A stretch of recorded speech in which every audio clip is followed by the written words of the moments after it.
Chapter 20 Winds of Change, Part 1. Coming through the stone door and returning to the bishop's library had shown me that things had gotten far worse than I had hoped. I felt like a small child who had just been cast into a pit of chaos. I felt so overwhelmed, and in some ways so defenseless. It was also loud. The sounds of war kept perfect rhythm with the rumble of the storm, both very disorientating to experience without warning. To make matters worse, the roars of Jabberwockies were at the height of it all. However, something was off, and my heart sank to the pit of my stomach when I realized what it was.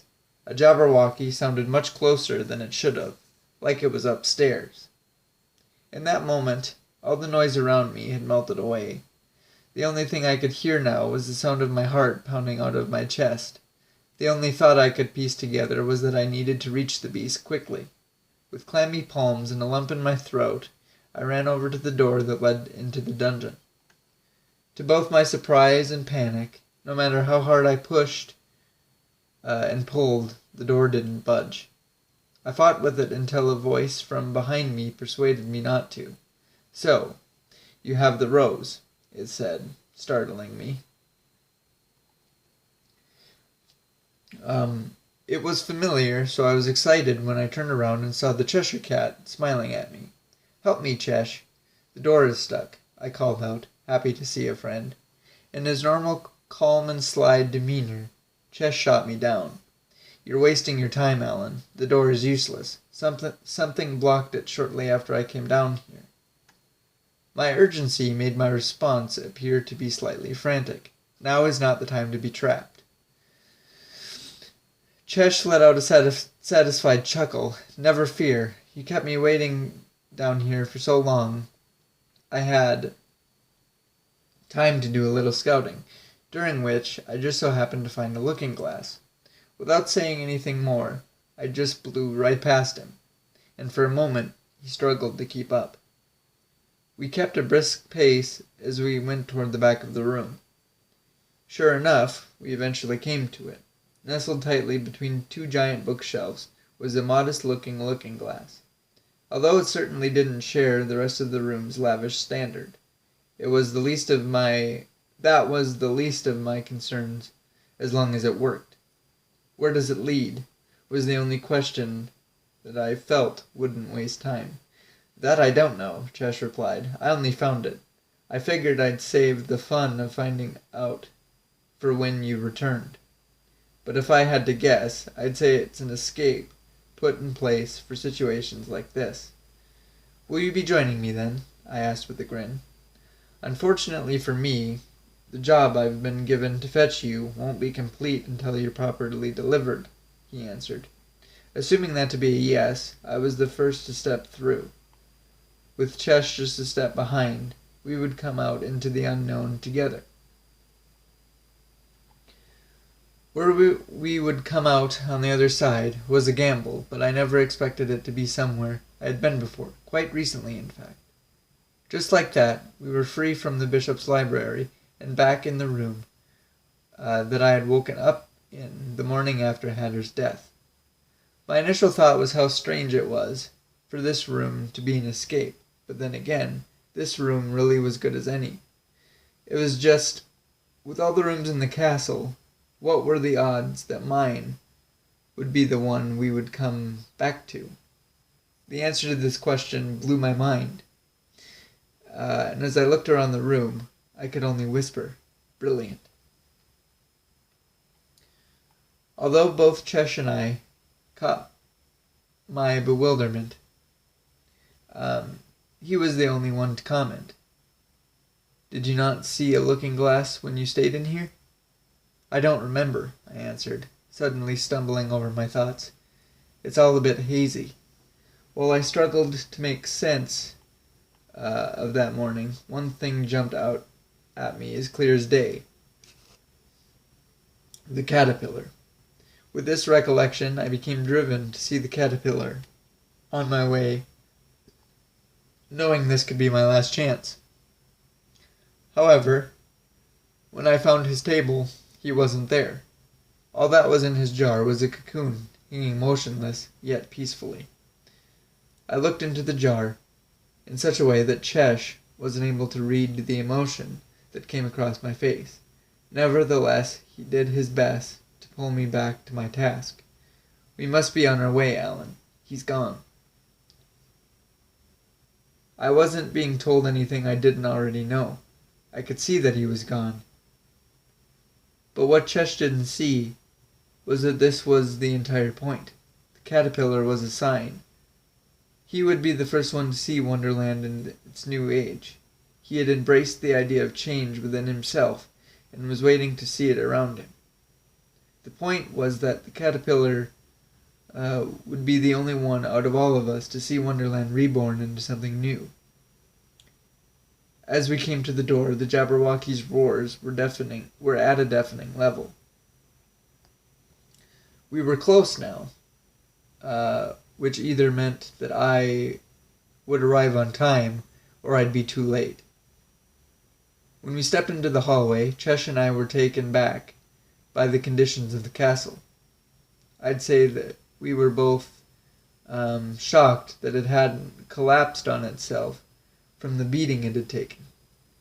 As we examined the charred bodies and places of marble that lay along the way, the Jabberwocky again called out. This time, it was easier to pinpoint exactly where the beast was. "Throne room," Chesh said before sprinting ahead of me, following the trail of destruction.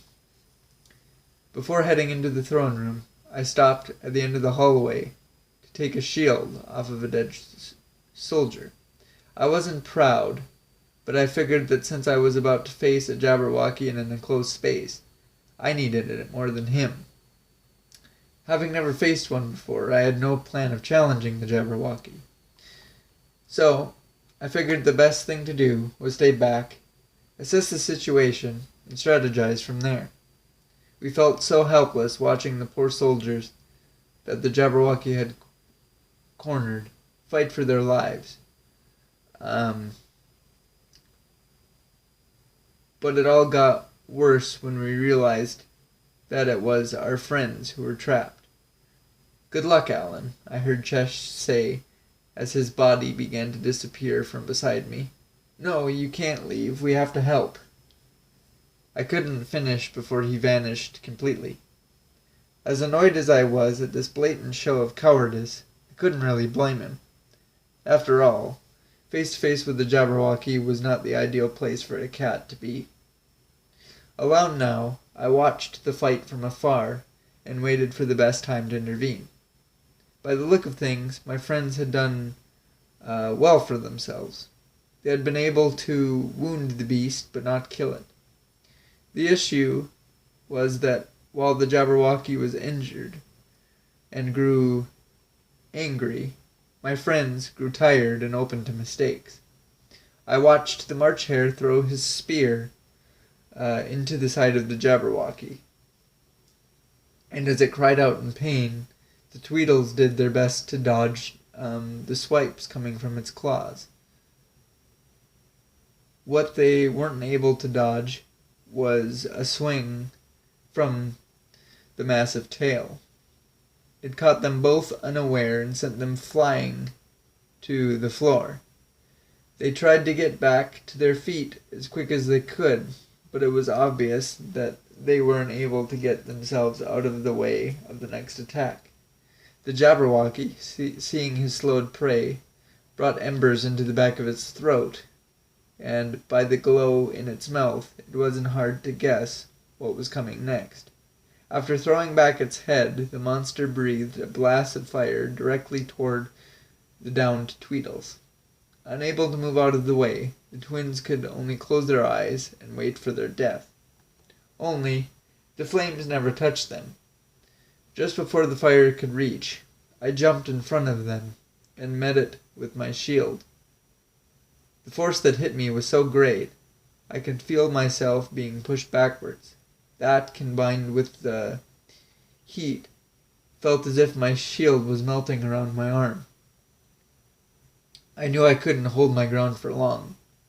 That was until I felt two hands, one on each leg, holding me in place.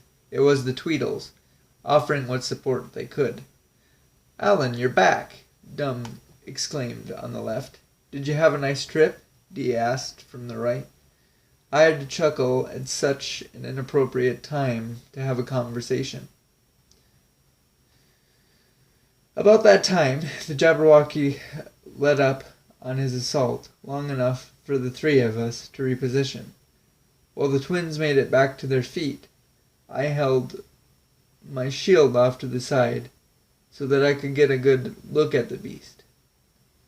It roared as we locked eyes, and I knew this wasn't quite over. "We do this together," I said while tightening the grip on my sword. "Aye," the twins replied in unison.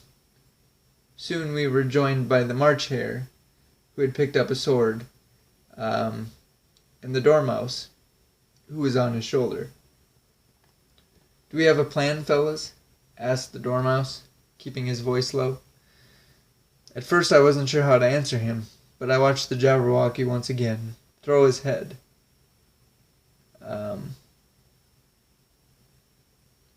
The plan was simple to figure out.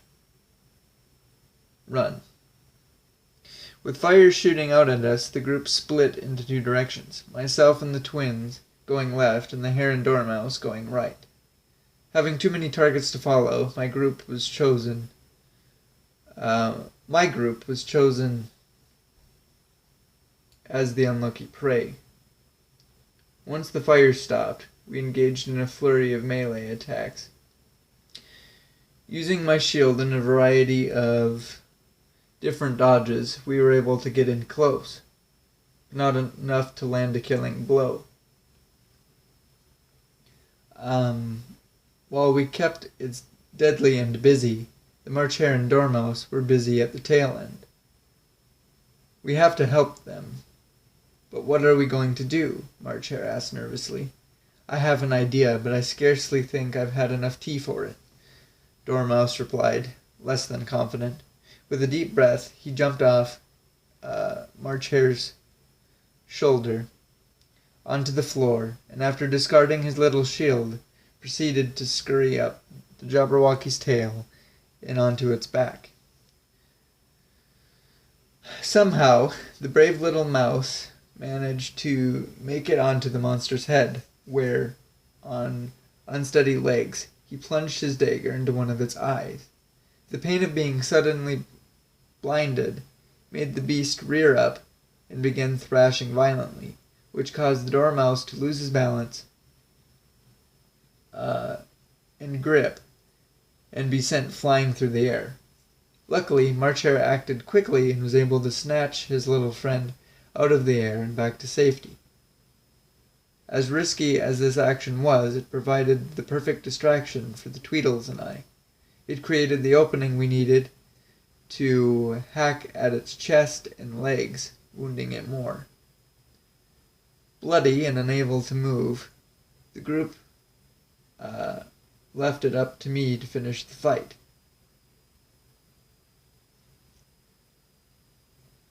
Walking back to the center of the room, I faced the Jabberwocky head-on one last time.